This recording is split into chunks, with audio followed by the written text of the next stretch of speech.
আমাদের জীবনে গুরুজনেরা, জ্ঞানী মানুষজন সবসময় একটা কথা বলেন, ধৈর্য ধরো। শুধুমাত্র দুটো শব্দ, কিন্তু কতটা বিশাল সেটা বোঝার চেষ্টা করুন। ছোট একটা অস্ত্র হাতে নিন এবং একটা বিশাল পর্বতে নিরন্তর প্রহার করতে থাকুন। ধৈর্য ধরে সেই কাজ করতে থাকুন। এমন একদিন আসবে, এই বিশাল পর্বতে আপনি একটা পথ তৈরি করবেন। কোনো ধনুর্ধর যখন নিজের বিদ্যা অর্জন করেন, তখন তাকেও ধৈর্য ধরতে হয়, তার নিজেকে সময় দিতে হয়, তবেই সে ধনুর্বিদ্যা শিখতে পারে। সেইভাবে আমাদের জীবনেও ধৈর্য ধরার খুব প্রয়োজন। পরিবারে ধৈর্য রাখতে পারলে তাহলে আস্তে আস্তে দেখবেন প্রেম বৃদ্ধি পাচ্ছে। সমাজে যদি ধৈর্য রাখতে পারেন তাহলে আস্তে আস্তে এই সমাজ আপনাকে সম্মান করবে। যদি নিজের জীবনে ধৈর্য রাখতে পারেন তাহলে নিজে থেকেই আত্মবিশ্বাস বাড়বে, নিজের বিকাশ হবে।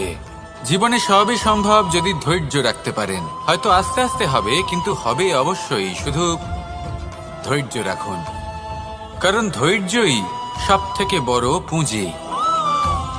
আসুন আর আমার সাথে ভালোবেসে বলুন, রাধা রাধা। আমাদের জীবনে যখনই আমরা কোনো বড় দায়িত্বের সম্মুখীন হই, তখন আমরা তার থেকে দূরে পালাই আর এই অজুহাত দিই যে না না, এত বেশি ভার বহন করার যোগ্যতা আমার নেই, আমি করতেই পারবো না। দেখুন, এই সংসারে ভিন্ন ভিন্ন ধরনের গাছ আছে, ছোট গাছ, বড় গাছ, কিন্তু বটগাছের মতো বড় এবং নিবিড় গাছ আর একটাও নেই।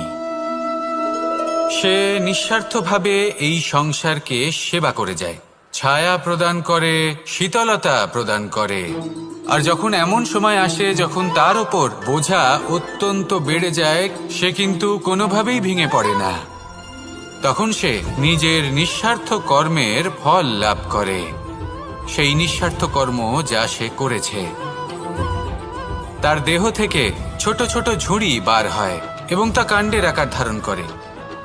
সেই কাণ্ড মাটির কাছে পৌঁছয় এবং তারপর তা বটগাছের সহায়ক হয়ে ওঠে। সে ভেঙে পড়ে যায় না।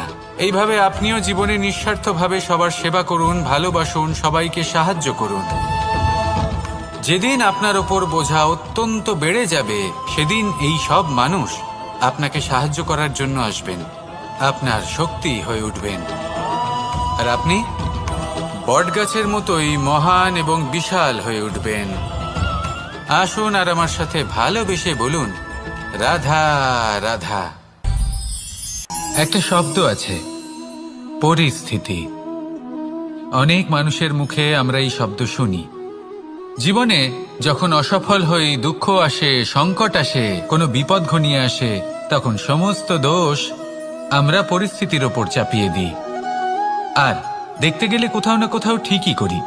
এই পরিস্থিতি প্রত্যেক দিনের মতো পাল্টাতে থাকে, কিন্তু এই দিন, এই রাত, এমন কেউ আছেন যিনি এর ওপরেও নিয়ন্ত্রণ সাধন করেন, আর তিনি হলেন সূর্য।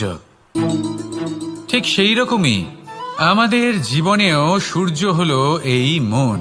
যদি এই মনের উপর আমরা নিয়ন্ত্রণ করতে পারি, তাহলে আমরা জীবনকেও নিয়ন্ত্রণ করতে পারবো। প্রথমে এই মনের রাজা হয়ে উঠতে হবে। তাই মনে রাখবেন, যদি মন দুর্বল হয় তাহলে পরিস্থিতি আমাদের সমস্যা বলে মনে হবে। এই মন যদি স্থির হয়, পরিস্থিতি প্রতিস্পর্ধা বলে মনে হবে। আর এই মন যদি শক্তিশালী হয়ে ওঠে, তাহলে যে কোনো পরিস্থিতি আপনার কাছে একটা সুযোগ মাত্র, এমন এক সুযোগ যাতে অগ্রসর হয়ে আপনি মহান হয়ে উঠতে পারেন। এই মনের শক্তির বৃদ্ধি ঘটান, মহান হয়ে উঠুন, আর আমার সাথে ভালোবেসে বলুন, রাধা রাধা। খুব সুন্দর একটা কাহিনী আছে। একবার এক ব্যক্তি নিজের অসফলতার জন্য ত্রস্ত হয়ে সময় দেবতার তপস্যা করতে বসলেন। উনি তপস্যা করলেন এবং সময় দেবতা প্রসন্ন হলেন, মানুষের রূপ ধারণ করে ওনার সামনে প্রকট হলেন। এবার সেই ব্যক্তি ওনাকে জিজ্ঞেস করলেন যে কি এমন আছে যার জন্য আপনি বারবার জয়ী হন আর আমি চিরকাল পরাজিত হয়ে থাকি? কেন এত পরিশ্রম করা সত্ত্বেও আমি সাফল্য লাভ করতে পারি না? তখন সময় দেবতা উত্তর দিলেন যে দিন হোক বা রাত, ঝড় হোক বা ভূমিকম্প, রোদ হোক বা বৃষ্টি হোক, সময়ের সূত্রপাত হোক বা প্রলয়, আমি থামি না, আমি চলতেই থাকি। আর সেই জন্য যিনি থেমে যান তিনি পরাজিত হন, আর আমি জয়ী হই। এটাই আমাদের শিখতে হবে। জীবনে সবসময় চলতে থাকুন, কখনো থামবেন না। হ্যাঁ, কিছুক্ষণের জন্য বিরতি নিতে পারেন, বিশ্রাম করার জন্য, নিজেকে আরো সশক্ত করে তোলার জন্য, কিন্তু থেমে যাবেন না। নিরন্তর কর্ম করতে থাকুন, পরিশ্রম করতে থাকুন, তবেই এই সংসার আপনাকে মনে রাখবে। আসুন আমার সাথে ভালোবেসে বলুন, রাধা রাধা। মানুষ তার জীবনে দুই ধরনের পরিস্থিতিকে খুব ভয় পায়। এক, কোনো কারণবশত কারোর সামনে নত হওয়া। দুই, কোনো কারণে নিজের চরিত্র থেকে, নিজের মূল্যবোধ থেকে বিচ্যুত হওয়া। এবার কেন হয় এরকম যে কথায় কথায় কারোর সামনে নত হতে হয়? কেন বারংবার নিজের চরিত্র থেকে চ্যুত হতে হয়? এরকম কেন হয়? এটা তখনই হয় যখন আমাদের শিক্ষা এবং মূল্যবোধের অভাব থাকে। যদি মানুষের মধ্যে প্রকৃত শিক্ষা থাকে, তাহলে এই সংসারে কোনো সময় এবং কারোর সামনেই নত হওয়ার কোনো প্রয়োজন নেই। যদি মানুষের মধ্যে মূল্যবোধ থাকে, তাহলে তাকে নিজের মূল্যবোধ বা চরিত্র থেকে বিচ্যুত হতে হয় না, তা সে যাই হয়ে যাক না কেন। কোনো বালককে যদি জন্ম থেকেই সুশিক্ষার অধিকারী করা হয়, শিক্ষিত করা হয়, মূল্যবোধের অধিকারী করা হয়, তবে সে এই সংসারে এমন কর্ম করবে যাতে সে নিজেকে, নিজের পরিবারকে, সমগ্র সমাজকে গর্বিত করতে পারে। শিক্ষা লাভ করুন, মূল্যবোধ লাভ করুন, এবং আমার সাথে ভালোবেসে বলুন, রাধা রাধা। আমাদের সকলের জীবনে একটা লক্ষ্য থাকে যেটা আমরা লাভ করতে চাই। ঠিক যেন একটা প্রতিস্পর্ধা বিদ্যমান যে কে সব থেকে আগে নিজের লক্ষ্যে পৌঁছতে পারবে। আর সেই জন্য আমরা সকলেই খুব তাড়াতাড়ি এগোতে চেষ্টা করি, বড় এবং দীর্ঘ পদক্ষেপ ফেলি, যাতে তাড়াতাড়ি নিজের লক্ষ্যে পৌঁছতে পারি। কিন্তু এক অত্যন্ত গুরুত্বপূর্ণ বিষয় আছে, সবসময় লক্ষ্য সামনে থাকবে না, কখনো কখনো তা খুঁজতে হয়। এই যাত্রা খুব কঠিন হতে পারে, আর ঠিক এই কারণেই সবসময় দ্রুত গতিতে চলা বা তাড়াতাড়ি পথে চলা সেটা আবশ্যক নয়। তার থেকেও বেশি গুরুত্বপূর্ণ হলো ভেবেচিন্তে তারপর পথ চলা। যদি ভেবেচিন্তে পদক্ষেপ ফেলেন, চলতে পারেন, তাহলে সেটাই সর্বশ্রেষ্ঠ পদক্ষেপ। কখন কোন দিকে যেতে হবে, কখন কোথায় দিক পাল্টানো যাবে না, কখন গতি বেশি রাখতে হবে, কখন কম, কখন থামবো, কখন চলবো, এই সব কিছুর বিষয়ে জ্ঞান অত্যন্ত গুরুত্বপূর্ণ, এবং ভেবে চিন্তে চলতেই হবে। সেই জন্য শুধু তীব্র গতিতে সামনে এগোলে চলবে না, ভাবনা চিন্তা করে এগোতে হবে। আসুন আমার সাথে ভালোবেসে বলুন, রাধা রাধা। পায়েস হলো আমার বিশেষ প্রিয়। এর মধুর স্বাদ মনকে প্রফুল্ল করে তোলে। ছোটবেলায় মা আমার জন্য পায়েস বানাতেন এবং আমাকে বলতেন যে গরম থাকতে থাকতে খেয়ে নে কানাই, ঠান্ডা হয়ে গেলে ভালো লাগবে না। কিন্তু আমিও দুষ্টু ছিলাম, ঠান্ডা হওয়া পর্যন্ত অপেক্ষা করতাম, আর ঠান্ডা হয়ে যাওয়ার পরে মার কাছে যেতাম আর ওনাকে বলতাম যে মা, পায়েস তো ঠান্ডা হয়ে গেছে, এটা গরম করে দিন। তখন মা হাসতেন আর বলতেন যে পায়েস না হয় আমি আবার গরম করে দেব কানাই, কিন্তু এর মধুর স্বাদ, সেই মিষ্টত্ব, সেই সুবাস, সেটা আবার ফিরে আসবে না। কথাটা সত্যি, আর এই সত্যটাই আমাদেরও জীবনের সত্য। আমাদের জীবনের মধুর সম্পর্কগুলি, এতে যখন কটুভাব প্রবেশ করে তখন সেই মিষ্টত্ব ফিরিয়ে আনা প্রায় অসম্ভব ব্যাপার হয়ে যায়। আপনি চেষ্টা করে সেই সম্পর্ক ঠিক করতেই পারবেন, তার জন্য অগাধ পরিশ্রম করতে হবে, কিন্তু আবার সেই মিষ্টত্ব কখনো ফিরে আসবে না। সেই জন্য আপনার জীবনের যে মধুর সম্পর্ক আছে, যতটা সম্ভব চেষ্টা করুন তাতে মিষ্টত্ব বজায় রাখতে। কটুভাব আসতে দেবেন না। আসুন আর আমার সাথে মধুর স্বরে বলুন, রাধা রাধা। শব্দ, শব্দ আসলে কি? শুধুই কয়েকটি অক্ষরের সমষ্টি, নাকি আমাদের বাণী, এই শব্দ এমন এক শক্তি যা কাউকে এই নিজের বশবর্তী করে ফেলতে পারে। শব্দ এমন এক অস্ত্র যা কাউকে ক্ষত বিক্ষত করে দিতে পারে। এই শব্দ হলো একটি নাদ স্বরূপ যা কোনো ঘুমন্ত ব্যক্তিকেও জাগিয়ে তুলতে পারে এবং নিজের লক্ষ্যের দিকে অগ্রসর করতে পারে। শব্দে এত শক্তি আছে যে কারোর মনে এতটা আঘাত দিতে পারে যে সে হয়তো জীবনে আর কখনো এগোতেই পারল না। তাহলে এই শব্দের প্রয়োগ খুব ভেবে চিন্তে করবেন। এবং এই শব্দের মতোই হলো নীরবতা। অনেক সময় এই নীরবতা আমাদের সহায়ক হয়ে ওঠে। অনেক সময় এটা আমাদের অনুশোচনাকে অনেক বেশি বাড়িয়ে তুলতে পারে। ভীষ্ম পিতামহ, অঙ্গরাজ কর্ণ যখন দ্রৌপদীর বস্ত্রহরণ হচ্ছিল তখন এনারা নীরব ছিলেন। দুর্যোধনের বিরোধিতা করেননি, ওকে বাধা দেননি। আর তারপর কি হলো সেটা আপনারা সকলে জানেন।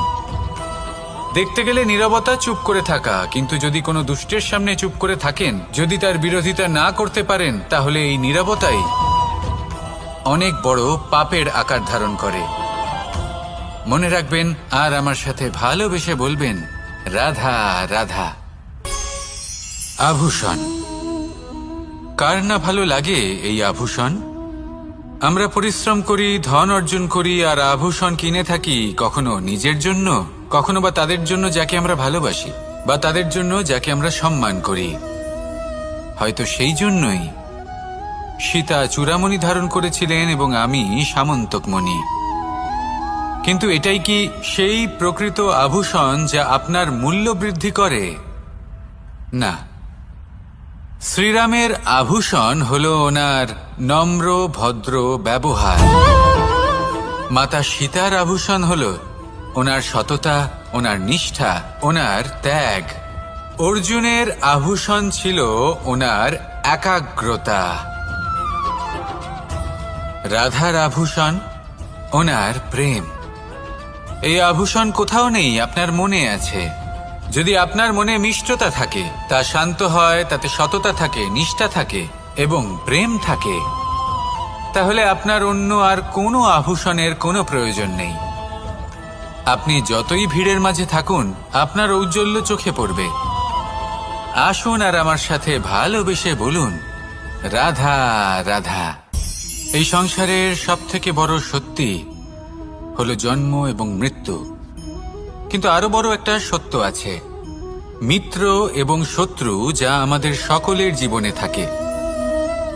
মিত্র সে যে আমাদের সঙ্গ দেয় এবং সংসারের সবথেকে উঁচু শিখরে আমাদের নিয়ে যায়, এবং শত্রু সে যে যে কোনো মুহূর্তে যে কোনো শিখর থেকে আমাদের নিচে ফেলে দিতে পারে। এবার বিচিত্র ব্যাপার হলো এটাই যে আমরা নিজেরাই এদের সাথে নিয়ে চলি, নিজেরাই এদের পালন করি। তা কি করে? প্রথমে বুঝুন এই মিত্র এবং শত্রু কারা। আপনার নিজের মন, আর কেউ নয়। এই মনই হলো মিত্র যখন তাতে ভারসাম্য বজায় থাকে, তা নিয়ন্ত্রিত থাকে, তা পবিত্র হয়। কিন্তু যদি এই মন অনিয়ন্ত্রিত হয়ে পড়ে, যদি আপনাকে সে নিয়ন্ত্রণ করতে শুরু করে, তখন সেই আপনার সবথেকে বড় শত্রু হয়। সেই জন্য এই মনের ওপর নিয়ন্ত্রণ রাখতে শিখুন, এতে ভারসাম্য বজায় রাখতে শিখুন। তাহলে আপনি এমন এক বন্ধুকে পাবেন যে আপনাকে এই সংসারের শিখরে পৌঁছে দেবে। আসুন আমার সাথে ভালোবেসে বলুন, রাধা রাধা। ঈশ্বর আসলে কে? সংসারের বেশিরভাগ মানুষের কাছে ঈশ্বর হলেন এই সংসারের রচয়িতা, পালনকর্তা। কারোর কাছে উনি জ্ঞাতা, কারোর কাছে উনি হলেন আস্থার প্রতীক, আবার কারোর জন্য শুধুমাত্র অন্ধ বিশ্বাস। কিন্তু এই ঈশ্বর কি কোনো শরীর, নাকি একটা বোধ, নাকি শুধুই শ্রদ্ধা? ঈশ্বর হলেন তিনি যিনি হলেন আপনার ইষ্ট। সেই জন্যই তো গুরু, মাতা, পিতা এনাদেরও ঈশ্বরই বলা হয়েছে। যাদেরকে আমরা ঈশ্বর বলে মনে করি, যারা আমাদের ইষ্ট, তাঁরা আমাদের একটি পথ দেখান, একটি দিকে চালিত করেন। সেই পথে চলে আপনি শুভ কর্ম করতে পারেন, আর যখন কোনো ব্যক্তি তার ঈশ্বরের আদেশ পালন করেন তখন সে নিজে থেকেই শুভ পথে অগ্রসর হয়ে যান। বেশ কয়েকজন মানুষ ঈশ্বরের ওপর আস্থা রাখেন এবং ভাবেন যে অনুচিত কোনো কাজ করা উচিত নয়, ঈশ্বর দেখছেন। ওনারা ভয় পান যে কোনো অনুচিত কর্ম করলে কে জানে তার পরিণাম কি হবে। এমন অনেক ব্যক্তি রয়েছেন যারা ঈশ্বরকে বিশ্বাস করেন এবং জানেন যে ঈশ্বর তাদেরকে দেখছেন, তাই যে যে শুভকর্ম ওনারা করেছেন তার ফল তারা অবশ্যই পাবেন। এবার আপনি ভয় পেয়ে ঈশ্বরকে বিশ্বাস করবেন নাকি বিশ্বাসের দ্বারা ঈশ্বরকে বিশ্বাস করবেন, সেই সিদ্ধান্ত আপনারই। কিন্তু হ্যাঁ, যদি আপনার মনে ঈশ্বরের জন্য কোনো স্থান থাকে, যদি আপনার কোনো ইষ্ট থাকেন, যদি আপনি কাউকে ঈশ্বর মনে করেন যার প্রত্যেক আদেশ আপনি পালন করে থাকেন, তাহলে বলি ঈশ্বর কখনো আপনাকে অনুচিত পথে চালিত করবেন না। আসুন আমার সাথে ভালোবেসে বলুন, রাধা রাধা। এই সংসারে ভিন্ন ভিন্ন ধরনের গাছ আছে, অসংখ্য ধরনের প্রজাতি আছে। কিছু গাছ পাতা দিয়ে থাকে, কিছু ফুল, কিছু ফল। কেউ ছায়া প্রদান করে, কেউ শীতলতা প্রদান করে, কেউ নিজেকে খুব কষ্ট দিয়ে এই সংসারের বিকাশে সহায়ক হয়ে ওঠে। কিন্তু এই সবার মধ্যে একটা বিষয় কিন্তু সমান, এরা প্রত্যেকেই পাতা ছাড়া, ফুল ছাড়া, ফল ছাড়া জীবিত থাকতেই পারে, কিন্তু কোনো বৃক্ষই শিকড় ছাড়া বেঁচে থাকতেই পারে না। এটাই হলো রাধার। ঠিক সেইভাবেই আমাদের জীবনে শক্তি হোক, ধন হোক বা সাফল্য হোক, আমাদের বা আমাদের পরিবারের প্রসন্নতাই হোক, এই সব কিছুর আধার হলো, সবকিছুর মূল হলো পরিশ্রম। তাই জীবনে চিরকাল পরিশ্রম করতে থাকুন। যদি আপনি জীবনে মহান হবার পথে অগ্রসর হতে চান, তাহলে পরিশ্রম করুন। এই পরিশ্রম দ্বারাই নিজের পরিবারকে প্রসন্ন করুন, নিজের বন্ধুদের প্রসন্ন করুন, এই সমাজকে গর্বিত করুন। আসুন আমার সাথে ভালোবেসে বলুন, রাধা রাধা। কখনো কোনো বাগানের কোনো বৃক্ষকে দেখেছেন যেখানে সুগন্ধি ফুল থাকে, রসালো ফল থাকে? তখন মন প্রফুল্ল হয়ে ওঠে, মন থেকে সেই বৃক্ষের প্রতি ভালোবাসা জন্মায়। কিন্তু যিনি বাগানের মালিক, শুধুমাত্র তিনিই জানেন যে কিভাবে এই বৃক্ষকে আগলে রাখতে হয়, কিভাবে তার পরিচর্যা করলে এতে সুন্দর সুগন্ধি ফুল হবে, রসালো ফল হবে। কখনো কখনো প্রয়োজনের থেকে বেশি রোদ পেলে এই বৃক্ষগুলি শুকিয়ে যায়, প্রয়োজনের থেকে কম রোদ পেলেও এই বৃক্ষ কিন্তু শুকিয়ে যায়। প্রয়োজনের থেকে কম জল যদি পায়, এই বৃক্ষ শুকিয়ে যেতে পারে। প্রয়োজনের থেকে অতিরিক্ত জল যদি পায়, তখনও এই বৃক্ষের শিকড়গুলি নষ্ট হয়ে যেতে পারে। এবার এটাই কিন্তু আমাদের সংসারের সাথেও হয়। আমাদের সংসারের সকল প্রতিভাশালী ব্যক্তি, যেমন লেখক, বিচারক, প্রবক্তা, যোদ্ধা, এদের সবার ক্ষেত্রে এই কথাটাই প্রযোজ্য। যদি বেশি প্রশংসা করা হয়, তাহলেও এরা হারিয়ে যাবেন। প্রয়োজনের থেকে বেশি যদি নিন্দা করা হয়, তখনও তারা নত হয়ে পড়বেন। তাহলে আপনি এদের রক্ষা করুন এবং নিজেদেরও। মনে রাখবেন একটা কথা, জেনে রাখুন কখন কোন নিন্দায় আপনি লজ্জিত হবেন না, আর কখন কোন প্রশংসার দ্বারা নিজের মধ্যে অহংবোধ জাগ্রত করবেন না। এই মন সুপ্রসন্ন হয়ে বলবে, রাধা রাধা।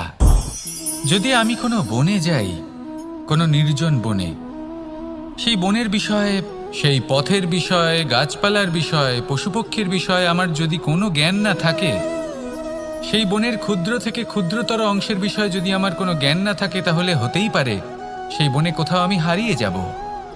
হয়তো এমনভাবে হারিয়ে যাব, কোনোদিনও বাইরেই বেরোতে পারবো না। তাই সেই বনের বিষয়ে জ্ঞান লাভ করা আবশ্যক।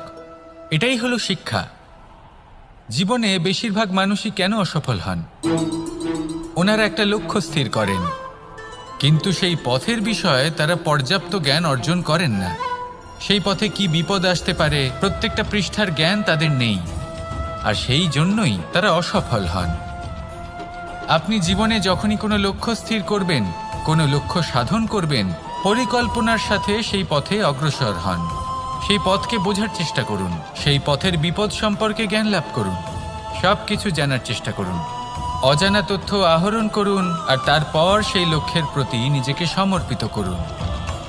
তবেই আপনি সাফল্য লাভ করবেন। আর এই মন প্রসন্ন হয়ে বলবে, রাধা রাধা। আপনি নিশ্চয়ই কখনো অনুভব করেছেন, যদি কোনো নির্মল ব্যক্তির কাছে গিয়ে বসেন তাহলে মনে নির্মল অনুভূতি হয়, এই মন শান্ত হয়ে যায়। সেইখানেই কোনো দুশ্চরিত্র মানুষের কাছে গিয়ে বসলে এই মন বিচলিত হয়ে যায়। কারণটা কি? কারণ যে ব্যক্তি নির্মল মনের, তিনি সবার মধ্যে নির্মলতা ছড়িয়ে দেন। আমাদের অন্তরে যা থাকে আমরা সেটাই সবার মধ্যে বিতরণ করি। যদি আপনি এই সংসারে শুভ বোধ ছড়িয়ে দিতে চান, তাহলে প্রথমে শুভ গ্রহণ করুন, তা অর্জন করুন। এই সংসারে জ্ঞানের শক্তি লাভ করুন, আর সেই জ্ঞানের শক্তি সংসারে বিতরণ করুন। শান্তি এবং সন্তোষ প্রদান করুন। কারণ যেমন বীজ এই সংসারে বপন করবেন, তেমনই ফল আপনি লাভ করবেন। যেমন দেবেন তেমন ফিরেও পাবেন। এই সংসারে জ্ঞান প্রদান করুন, শান্তি প্রদান করুন, সন্তুষ্টি প্রদান করুন। এই সংসারে ভালোবাসা বিতরণ করুন, আর এই প্রেম ভাব নিয়েই বলুন, রাধা রাধা। এই সংসারে দুই ধরনের মানুষ দেখা যায়, এক সরল, দুই জটিল। এবার এই যে সরল ব্যক্তি থাকে, তাদের এই সমাজ দুর্বল মনে করে।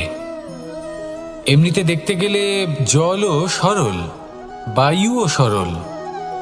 ওনারা যেদিকে চাইবেন প্রবাহিত হতে পারেন, এনাদের যে আকার দেবেন সেটাই ধারণ করবেন। কিন্তু এরা বাস্তব রূপ ধারণ করলে তখন কি হয়? এই জল এমন এক ধারায় পরিণত হয় যে অনেক বড় বড় পাথরকে খণ্ডিত করে দিতে পারে। এই বায়ু এমন এক চক্রবাতে পরিণত হয় যা সংসারে বিনাশ ডেকে আনে। তাই যে ব্যক্তি সরল, তার সরলতাকে সম্মান করুন, তাকে সম্মান করুন, তাকে ভালোবাসা দিন। আর আমার সাথে ভালোবেসে বলুন, রাধা রাধা। খেলা খেলতে কে না ভালোবাসেন? আমরা প্রত্যেকেই যখন সময় পাই, সুযোগ পাই, তখনই আমরা কোনো খেলা খেলি।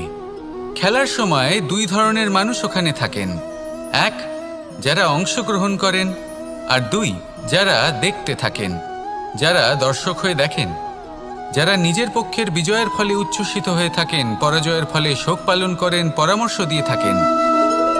আর বিজয়ী কে হন? বিজয়ী তিনি হন যিনি অংশগ্রহণ করেন। নির্বাচন আপনাকে করতে হবে, আপনি কি করতে চান? আপনি কি খেলোয়াড় হতে চান, নাকি আপনি দর্শক হতে চান? যদি আপনি বিজয়ের আনন্দ লাভ করতে চান, সেই রোমাঞ্চ অনুভব করতে চান, তাহলে খেলতে হবে। ময়দানে আপনাকে নামতেই হবে। পরাজয়ের সম্ভাবনার ভয়ের সাথে আপনাকে লড়াই করতেই হবে। বিপক্ষের আহ্বানকে স্বীকার করতেই হবে, খেলোয়াড় হয়ে উঠতে হবে। তবেই এই বিজয়ের সম্ভাবনা থাকবে। আসলে কি, দর্শক হয়ে পরামর্শ দেওয়া অত্যন্ত সহজ, ময়দানে নেমে অংশগ্রহণ করা অত্যন্ত কঠিন। আর এখানে যেটা সহজ, তা আপনাকে বিজয়ের পথে কখনোই নিয়ে যাবে না। আসুন আমার সাথে ভালোবেসে বলুন, রাধা রাধা। এই সংসারে মানুষ জন্মগ্রহণ করেন, বড় হতে থাকেন, পুরুষার্থ লাভ করেন, অর্জন করেন। অর্জন করা আসলে কি? বেশিরভাগ মানুষ বলেন অর্জন করা অর্থাৎ ধন সম্পত্তি অর্জন করা। আর কি অর্জন করা যায়? আর কি লাভ করা যায়? আসল প্রশ্ন হলো এটাই যে কি এমন আছে যা বাস্তব রূপে অর্জন করার যোগ্য। তা হলো ব্যবহার, জ্ঞান এবং সন্তোষ। কেন? কারণ আপনি যখন এই সংসার ছেড়ে চলে যাবেন, তখন আপনার ধন সম্পত্তি আপনাকে বিদায় জানাতে আসবে না। আপনাকে বিদায় জানাতে আসবে আপনার আপনজন, যাদের সাথে আপনার সুসম্পর্ক ছিল। সমগ্র সংসারে সহস্র মানুষ ধন অর্জন করে থাকেন। শ্রেষ্ঠ মানুষ হলেন তিনি যিনি ব্যবহার, জ্ঞান এবং সন্তোষ অর্জন করে থাকেন, একে সকলের মধ্যে বিতরণ করেন। তাই এটাই করুন, আর আমার সাথে ভালোবেসে বলুন, রাধা রাধা। এই সংসারের আরম্ভ থেকে এখনো পর্যন্ত এবং ভবিষ্যতেও একটা যুদ্ধ আছে যা হয়ে চলেছে, চলতেই থাকবে। পাপ এবং পুণ্যের মধ্যে যুদ্ধ, সত্য এবং অসত্যের মধ্যে যুদ্ধ।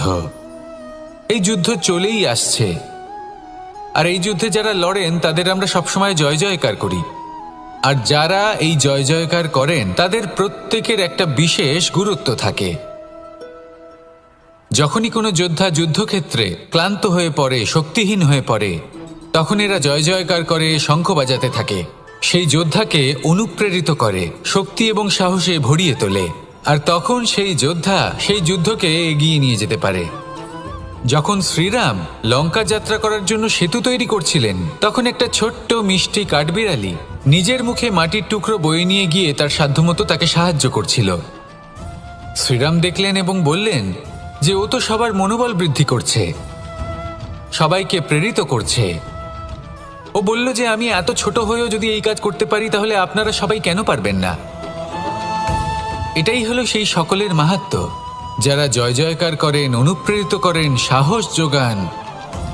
ওনারা সেই ব্যক্তি যারা একজন যোদ্ধার মধ্যে যুদ্ধকে জয় করার শক্তি প্রদান করেন। আসুন আমার সাথে ভালোবেসে বলুন, রাধা রাধা। সংসারে আমাদের জীবনে যখন কোনো সুখ বা দুঃখ আসে, তার জন্য আমরা কাউকে না কাউকে অবশ্যই দায়ী করে থাকি, তাই না?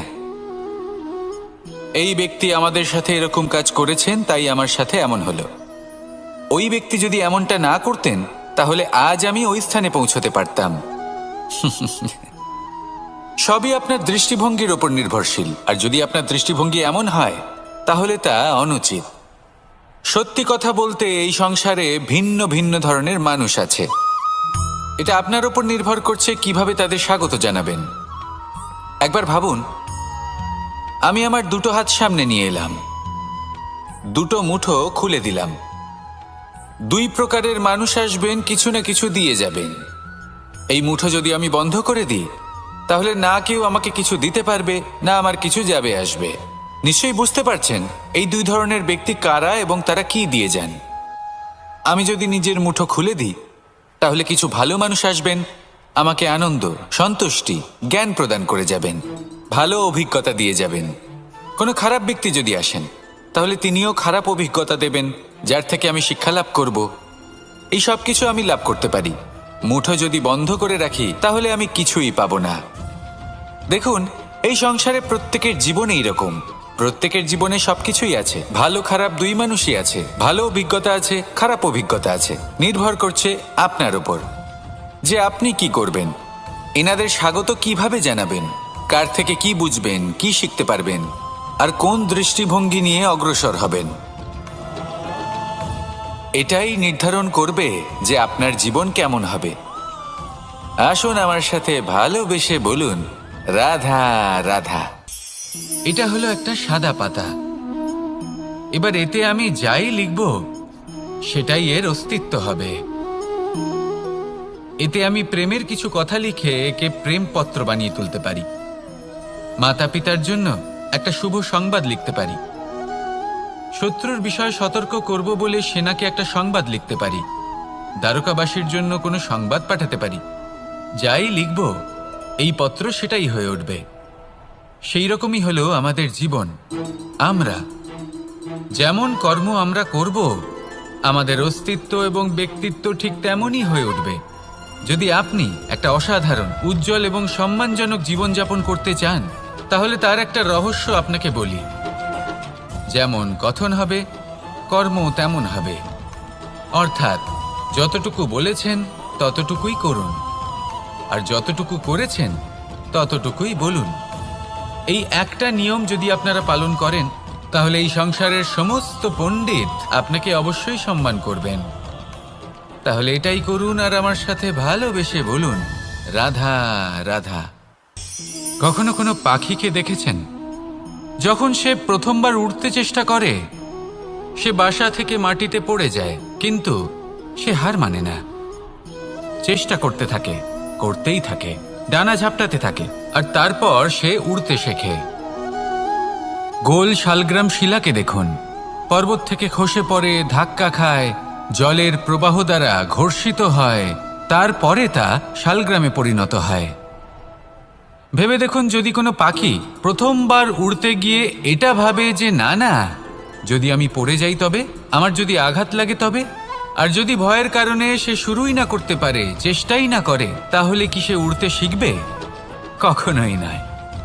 এটাই আমাদের শিখতে হবে, প্রারম্ভ করতে হবে। তা অত্যন্ত গুরুত্বপূর্ণ।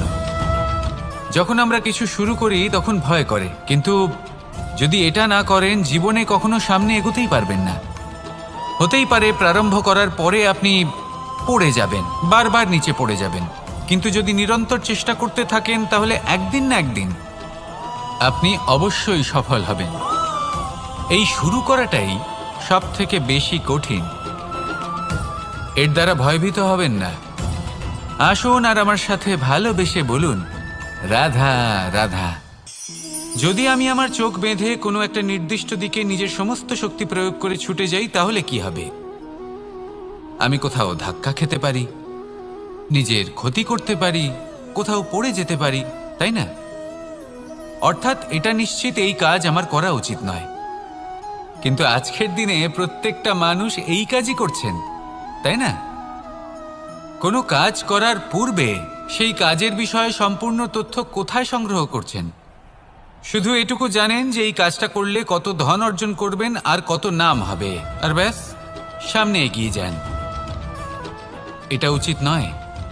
পূর্ণরূপে যে কোনো কাজ করার আগেই সেই কাজের বিশ্লেষণ করে নেওয়া উচিত, তা বুঝে নেওয়া উচিত, এবং সেই বিষয়ে অবশ্যই খেয়াল রাখা উচিত যে আপনার শরীর এবং আপনার মন এই কাজ করার জন্য কি প্রস্তুত রয়েছে।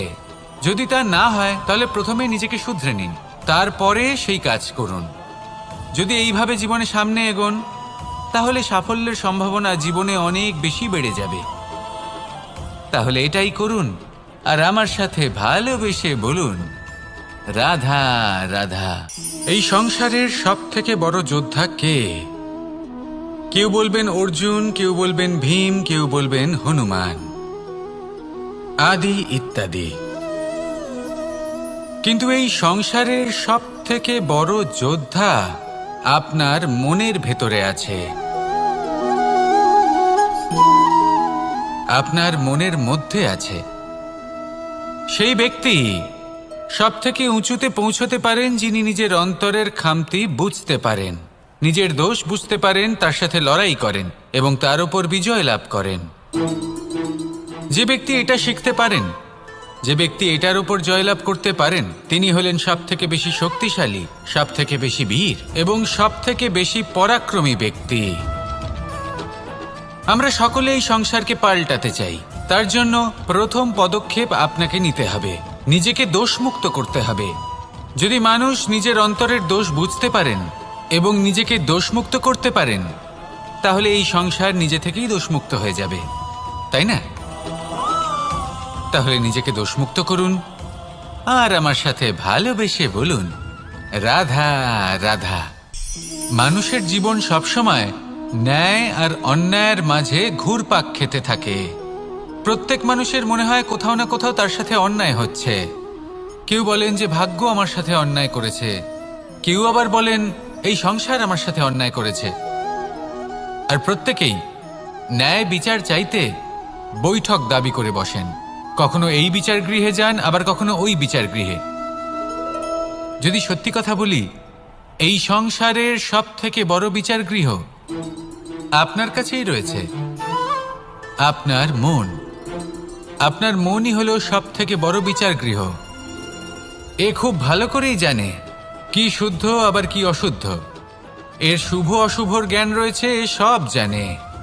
দেখতে গেলে প্রত্যেকটা মানুষ যদি নিজের মনের কথা শোনেন, তাহলে তিনি ভালোভাবেই বুঝতে পারবেন তিনি কি উচিত করেছেন আর কি অনুচিত। দিনে একবার রাত্রের নিদ্রায় যাওয়ার পূর্বে নিজের সাথে বসুন, চোখ বন্ধ করুন আর বিচার করুন আজ আপনি কি উচিত করেছেন আর কি অনুচিত। আপনার মন সঠিক বিচার তখনই করে দেবে। আসুন আমার সাথে ভালোবেসে বলুন, রাধা রাধা। আপনি কখনো কোনো পাথরের বুক চিরে বয়ে চলা কোনো নদী দেখেছেন? পাথর নদীর সামনে নত হয়ে যায়, তাকে বাধা দিতে চেষ্টা করে কিন্তু কখনো বাধা দিতে পারে না। এই নদী হলো ততটাই শক্তিশালী, কিন্তু এর আরম্ভ কোথা থেকে হয়? দূরে কোথাও কোনো পর্বতের চূড়াতে এক বিন্দু জল ঝরে পড়ে আর তার সাথে হিম গলিয়ে দেয়। তারপর জলের শক্তি বৃদ্ধি পায়, তারপর অনেক বিপদের সম্মুখীন হয় আর অনেক ধরনের বাধা সে অতিক্রম করে। তার শক্তির এতটাই বৃদ্ধি হয় যে তাকে বাধা দেওয়া একেবারেই অসম্ভব ব্যাপার হয়ে যায়। দেখুন, নদী তো মহান বটেই, কিন্তু তাকে মহান করে তুলেছে কে? সেই সকল বিপদ যার থেকে ও কখনো পালায়নি। সেইভাবেই আমাদেরও বিপদ থেকে পালিয়ে গেলে হবে না, তার সম্মুখীন হতে হবে সাহসের সাথে, পূর্ণ শক্তি প্রয়োগ করে। তবেই আমরা শিখতে পারবো, তবেই আমরা সামনে এগোতে পারবো। যদি আপনি জীবনে কুন্দন হয়ে উঠতে চান, তাহলে জ্বলন সহ্য করতেই হবে। আসুন আমার সাথে ভালোবেসে বলুন, রাধা রাধা। এ হলো গোলাপ ফুল। একে আমরা সকলেই চিনি। সমগ্র সংসার ভালোবাসে এই পুষ্পকে। এই ফুল দেখতেও সুন্দর। সবথেকে বেশি গুরুত্বপূর্ণ কথা হলো এর সুগন্ধ, যা দূর দূরান্ত থেকে ব্যক্তিদেরকে আকৃষ্ট করে। এই সুন্দর পুষ্প একটু মন দিয়ে দেখলেই দেখা যায় এর নিচে কাঁটা রয়েছে। এই সংসার বলে, এ প্রকৃতির কেমন রচনা, এত কোমল পুষ্প, এটা কি তীক্ষ্ণ কাঁটা সহ প্রস্ফুটিত হয়? এটাই হলো জীবনের সত্য। আমাদের অন্তরের সদ্গুণ, সেগুলিও এই ফুলের মতোই সুন্দর। সংসার এর সৌন্দর্য দেখতে পায়, এর সুগন্ধ চতুর্দিকে ছড়িয়ে পড়ে। কিন্তু এই সদ্গুণ জাগ্রত করে তোলার জন্য কঠোর পরিশ্রম করতে হয়, প্রতিনিয়ত চেষ্টা করে যেতে হয়। তাই জন্য যদি আপনি জানেন আপনার পথ উচিত কিন্তু তা কাঁটায় পরিপূর্ণ, তাহলে থামবেন না, চলতে থাকুন। একবার যদি অন্তরের সদ্গুণ জাগ্রত হয়, তাহলে এই সংসার এর সৌন্দর্য দেখবে আর সুগন্ধে আকর্ষিত হয়ে আপনার কাছে আসবে। এই মন, এই জীবন প্রসন্ন হয়ে বলবে, রাধা রাধা। মোহনের বাঁশির এই সুর, এই সঙ্গীত কার না পছন্দ হয়? সবারই খুব ভালো লাগে। এবার এই সুর আসে কোথা থেকে? কেউ বলবেন কৃষ্ণের হৃদয় থেকে। সত্য কথা, এই সুর হৃদয় থেকে নির্গত হয় এবং প্রকট হয় এই বাঁশি থেকে। এই বাঁশিটাকে দেখুন, এই ছিদ্রগুলি দেখুন, প্রত্যেকটা সুর থেকে নিজস্ব একটা স্বর নির্গত হয়। এবার যে ব্যক্তি এই সমস্ত সুর এবং স্বর বুঝতে পারেন, এতে নিপুণ, তিনি এই বাঁশির দ্বারা যে সুর নির্গত করবেন তা তো মধুর অবশ্যই হবে। এবার জীবনের সাথেও কিছুটা এরকমই ঘটে। জীবনের কিছু নীতি থাকে, অর্থ, কুটুম্ব এবং আধ্যাত্মিক। যদি জীবনের প্রত্যেকটা মুহূর্ত সুখময় হয় এরকম আপনি চান, তাহলে এই তিনটি নীতিতে আপনাকে নিপুণ হতে হবে। কোনো একটি বিশেষ নীতির প্রতি যদি আপনি বেশি ঝুঁকে পড়েন, তাহলে বাকি দুই নীতি থেকে যা সুখ লাভ করা সম্ভব তা পারবেন না। ধন অর্জন করতে হবে পরিবারের জন্য, পরিবারের সুখ মনের শান্তির জন্য, মনে শান্তির প্রয়োজন মনের শুদ্ধতার জন্য। যখন এই মন শুদ্ধ হবে, জীবন শুদ্ধ হবে, পবিত্র হবে, সুন্দর হবে এবং ভালোবেসে বলবে, রাধা রাধা। জল, এ হলো জীবনের আধার পঞ্চতত্ত্বের মধ্যে একটি, আর অত্যন্ত বিশেষ। এর থেকে অনেক বড় শিক্ষা পাওয়া যায়। এই জল, গন্তব্যের বিষয়ে এর স্পষ্ট ধারণা আছে।